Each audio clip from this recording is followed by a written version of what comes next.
दोस्तों, एक अच्छे लीडर की ये क्वालिटी है कि वो जहाँ भी रहे, जिस ऑर्गेनाइजेशन में रहे, जैसे भी रहे, वो क्या करे, उसमें चाहता है वो सुपर रहे, ठीक है, नंबर वन रहे।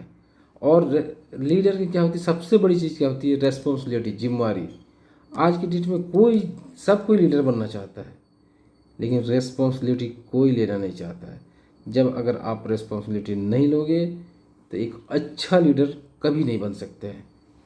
तो उसके लिए क्या है कि आप अगर घर में हो, घर में ही लीडर बनना चाहते हो, तो अपने फैमिली मेम्बर की जितनी भी जिम्मेदारियां हैं उसको पूरा आपको करना पड़ेगा, या पूरा होने का जो भी कार्यशैली है उसे आपको आगे आके फेस आउट करना पड़ेगा। घर में भी बहुत सारी रेस्पॉन्सिबिलिटी होती है, जो शादीशुदा हैं उनकी फैमिली की भी, बच्चे हैं उनकी जिम्मेवारी, हर किसी का जिम्मेवारी आपको लेना पड़ेगा, तभी एक अच्छा लीडर बन पाएंगे। सेम इट इज, अगर आप किसी ऑर्गेनाइजेशन में काम कर रहे हो तो वहाँ पे भी आपको क्या करना पड़ेगा कि रेस्पॉन्सिबिलिटी लेनी पड़ेगी।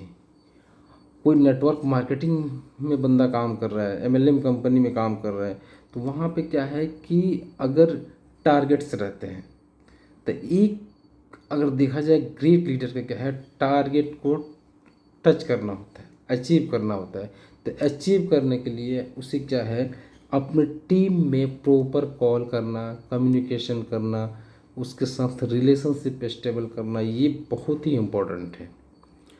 अगर वो कोई बंदा कंटिन्यू खुद से मेहनत, सेल्फ स्टार्टेड होना चाहिए। लीडर का मतलब सेल्फ स्टार्टेड, वो किसी के ऊपर डिपेंड नहीं हो, ठीक है, और अपने सीनियर को यानी अपलाइन के हमेशा टच में रहे। जो उसका सीनियर है, अपलाइन है, उसके साथ हमेशा टच में रहे, और अपने जो टीम मेंबर्स है उनके ऊपर पूरा 24 आवर क्या है, फोकस होना चाहिए कि हमारी टीम क्या कर रही है, आज की डेट में क्या इनकम, कितने टारगेट अचीव की। जस्ट लाइक ये, आप अपने तरफ से कितना टारगेट आपने अचीव किया, ये चीज़ के एनालाइज करना है। फिर जितने टीम है, टीम के ऊपर एनालाइज करना है, टीम से हमेशा कांटेक्ट में रहना, उनसे कॉल करके बातें करना, उनकी कहाँ पे प्रॉब्लम क्रिएट हो रहे है उस प्रॉब्लम को सॉल्व आउट करना। कभी कभी क्या होता है कि टीम में भी लोग डीमोटिवेट हो जाते हैं, वो आपके साथ जुड़ तो जाते हैं, लेकिन इनकम नहीं आने से, चेक नहीं बनने की वजह से वो क्या होते हैं, डीमोटिवेट हो जाते हैं।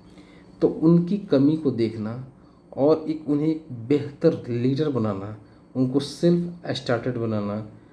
प्रोडक्ट बेस्ड कंपनी है तो प्रोडक्ट पे काम कराना, प्रोडक्ट की क्या क्या क्वालिटी है उसको एक्सप्लेन करना, प्रोस्पेक्टिंग करना कि एक लीडर के प्रोस्पेक्टिंग कैसे करें। किसी न्यू बंदे से आप जैसे मिलने जा रहे हो तो डायरेक्ट उसको अपने प्लान ही प्रोजेक्ट नहीं करना है, पहले आपका वो क्या है, प्लान नहीं देखता, पहले वो आपको देखता है।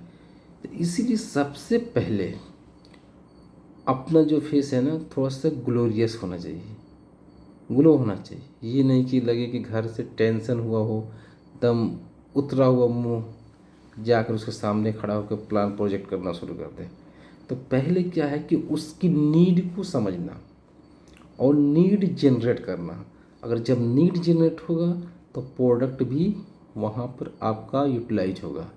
पहले उसकी जिस चीज़ के प्लान के बारे में आप उसको दिखाने जा रहे हो, ये बताने जा रहे हो, ये समझाने जा रहे हो, तो उसकी ज़रूरत है कि नहीं ये भी देखना, एनालाइज करना।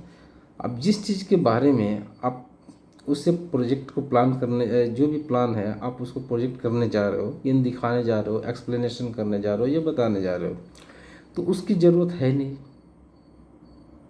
समझ में है? कोई इंश्योरेंस कंपनी का बंदा जाकर अगर किसी कस्टमर को या किसी बंदा को देने जा रहा है, अपने एक पॉलिसी सेल करने जा रहा है, उस बंदे को पॉलिसी की कोई ज़रूरत नहीं है, उसे कोई बेटा ही नहीं है, उसके बेटे से चाइल्ड प्लान अगर कोई दिखाने जा रहा है तो उसको बेनिफिट ही नहीं है। पहले उसके नीड को चेकआउट करना,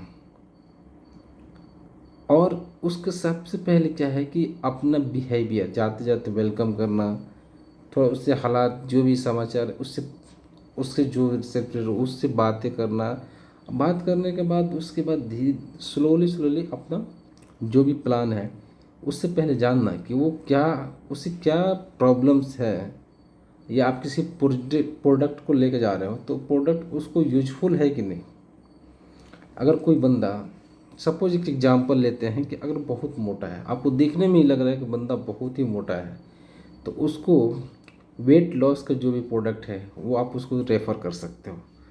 तो वैसे सेम इट इज, अगर कोई आदमी पैसे कमा रहे हैं लेकिन पैसा बहुत ही कम कमा रहा है और काम कंटिन्यू बहुत ही ज़्यादा कर रहा है, वर्कआउट कर रहा है, तो वहाँ पर उसको आप अपने प्रोजेक्ट को भी एक्सप्लेन कर सकते हो और वहाँ पे इनकम से रिलेटेड बातें करना कि आप वहाँ पे कितने कमा रहे हो मंथली, और आप इस कंपनी में जुड़ के भी एज ए बहुत ही अच्छा पैसा जनरेट कर सकते हो। लेकिन क्या है कि आप उससे ये बताओ फुल्ली डिपेंडेंट इस कंपनी पर ना हो, क्योंकि इन स्टार्टिंग नेटवर्क या एमएलएम कंपनी में जो भी होता है, सैलरी जो होता है वो चेक बहुत ही छोटे होते हैं। तो इसके लिए, क्योंकि टीम आपके पास कम होती है, क्योंकि आपका जो इनकम है वो टीम बेस्ड है, सैलरी बेस्ड नहीं है।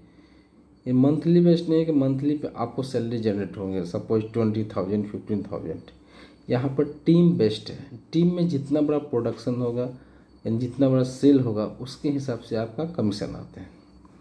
तो उसे ये बताना कि ठीक है सर, आप जॉब कर रहे हो, जॉब करते रहो, और उसके साथ एज ए पार्ट टाइम आप एमएलएम काम भी, एमएलएम मार्केटिंग यानी जो मल्टी लेवल या डायरेक्ट सेलिंग कंपनी है, इसमें भी आप कंटिन्यू काम करते रहो। और एक समय आए जहाँ पर आपकी जो सैलरी है इस एमएलएम कंपनी यानी डायरेक्ट सेलिंग कंपनी से डबल हो जाए। सपोज आप 15,000 रुपया मंथली बेस्ड कमा रहे हो, अगर यहाँ पर आपकी सैलरी 30,000 हो जाए, 30,000 रुपया हो जाए, और ये जो अमाउंट है कंटिन्यू, एक रेशियो दिया गया है कि कंटिन्यू अगर 5 to 6 मंथ आप कमा रहे हो, जनरेट कर रहे हो, उससे डाउन नहीं जा रहा आपका पेमेंट, तो 6 या 7 महीने या 8 महीने के बाद आप जॉब को लीव आउट कर सकते हैं, और उसके बाद इसे कंटिन्यू करते रहो। तो आप क्या है कि सक्सेस हो पाओगे। नहीं तो बहुत सारे बंदे ऐसे हैं कि जॉब भी कर रहे हैं और जैसे डायरेक्ट सेलिंग कंपनी यहाँ पे फुल्ली डिपेंडेंट हो जाते हैं और जॉब डायरेक्ट लेब आउट करते हैं, जिसकी वजह से क्या है कि बंदे फ्रस्ट्रेट में आ जाते हैं। क्योंकि इन स्टार्टिंग सपोज किस 1-2 महीने में अच्छे आपने पैसे जनरेट किया, उसके बाद आपके टीम में काम बराबर नहीं हो रहा है, जिसकी वजह से क्या है कि आपको पैसे बराबर कंटिन्यू उस रेशियो से नहीं आ रहे जैसे कि सैलरी से आपको आ जाता है। वहाँ पर क्या है, फैमिली रिलेटेड इशू जो है क्रिएट होता है। तो इस बात को ध्यान देना चाहिए।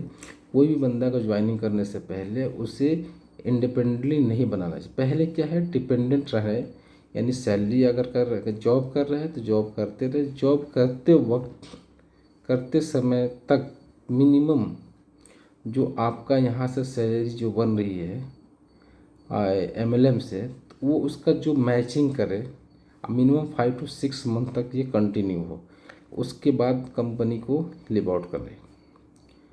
और किसी बंदे के ऊपर प्रेशर नहीं देना है, स्लोली वर्कआउट कराना है और उसे टीम जनरेट यानी प्रोस्पेक्टिंग करने का तरीका बताते जाना है। ऐसे करते करते टीम जब जितनी बड़ी हो जाएगी तो वहाँ से उसको जो इनकम होगा ना, रेवेन्यू भी बहुत बड़ा जनरेट होगा, जिससे क्या वो आगे फ्यूचर में कंटिन्यू भी कर सकता है और उसे फुल टाइम करेगा तो और ज़्यादा प्रॉफिट होगा।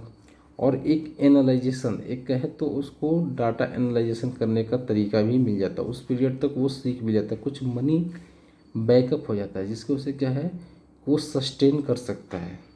तो इस बात पर ध्यान दें।